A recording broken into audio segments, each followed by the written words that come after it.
할렐루야. 예배드리고 있는 모든 중등부 친구들 사랑하고 축복합니다.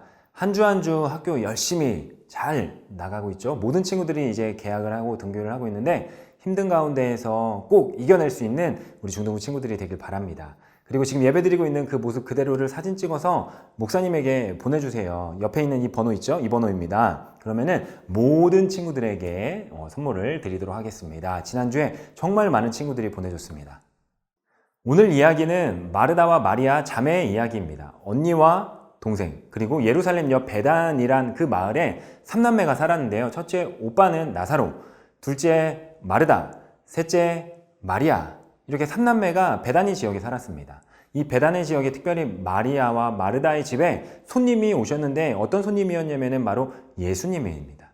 예수님이 마리아와 마르다의 집에 오셨습니다. 그들에게는 얼마나 귀했겠습니까? 그렇기 때문에 그들은 열심히 준비를 했습니다. 여러분 집에 가장 소중한 사람이 방문을 했습니다. 그러면 여러분은 얼마나 열심히 준비하겠습니까? 여러분 집에 가장 소중한 사람을 초대한다라고 한번 생각을 해보세요. 일단 청소부터 하고 또 맛있는 음식도 만들고 또한 준비를 하고 또한 깔끔한 옷을 입고 이처럼 예수님까지 총 13명의 사람 그리고 또 완전 핫한 그 예수님이 그들에게는 정말 기쁜 소식이었을 것입니다. 그런데 이때 마르다와 마리아 두 여인의 행동은 너무나 다릅니다. 마르다는 굉장히 분주했습니다. 목사님이 처음에 이야기했던 것처럼 예수님이 오셨으니까 요리도 만들고 스프도 만들고 빵도 굽고 자신이 할 수 있는 최고의 요리를 만들었을 것입니다. 그러니까 얼마나 해야 할 일들이 많았겠습니까? 그러니까 얼마나 많이 분주했을까요? 이렇게 정신이 없는데 동생 마리아는 어디에 있냐면요. 39절에 그가 어디에 있는지 정확하게 나와 있습니다.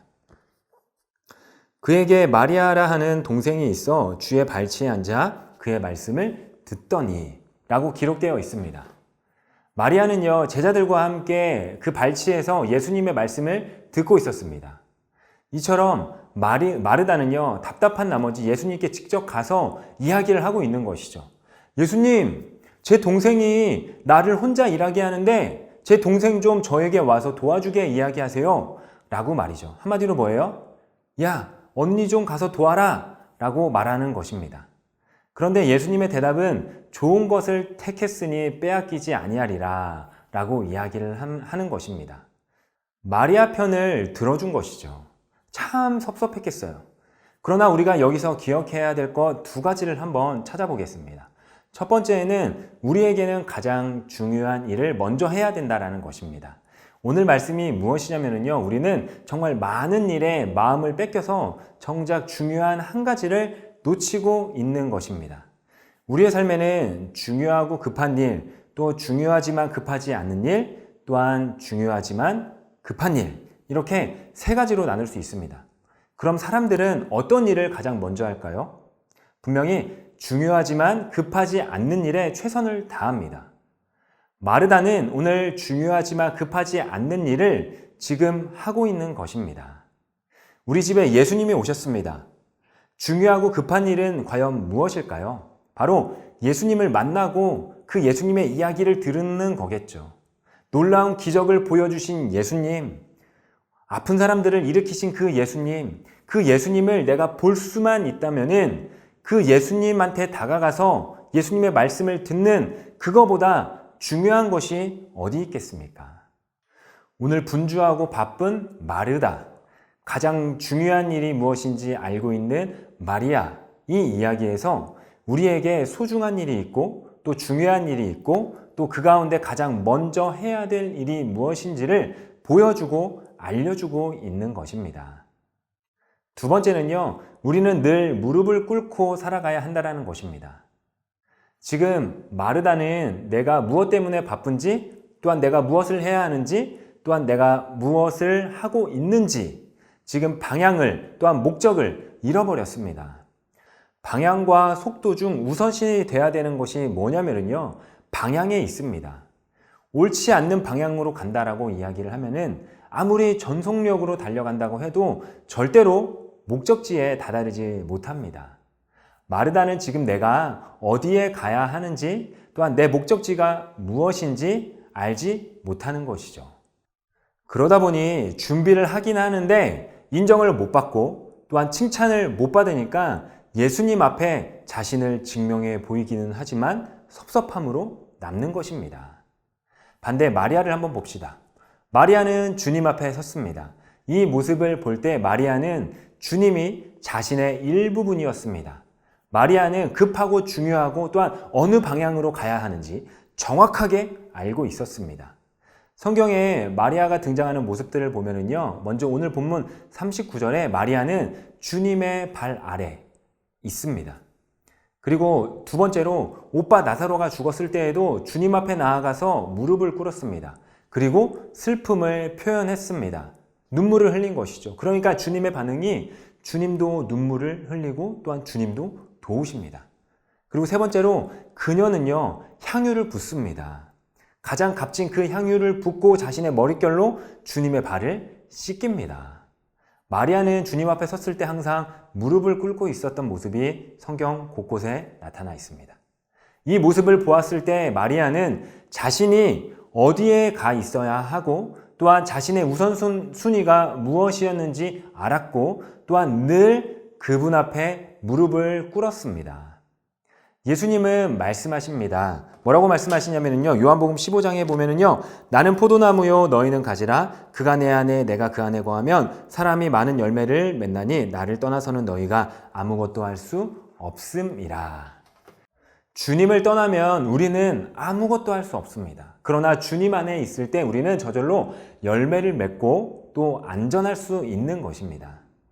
그러므로 우리에게 가장 중요한 일이 무엇이냐면요, 그 주님께 우선순위를 두고 또한 그 주님 앞에 무릎을 꿇는 일입니다. 오늘 두 여인이 나왔습니다. 마르다랑 마리아. 마르다는요, 열심히 일은 하였지만 존재감은 없었습니다. 그런데 마리아는요, 성경 곳곳에서 인정을 받았고 존재감도 드러났습니다.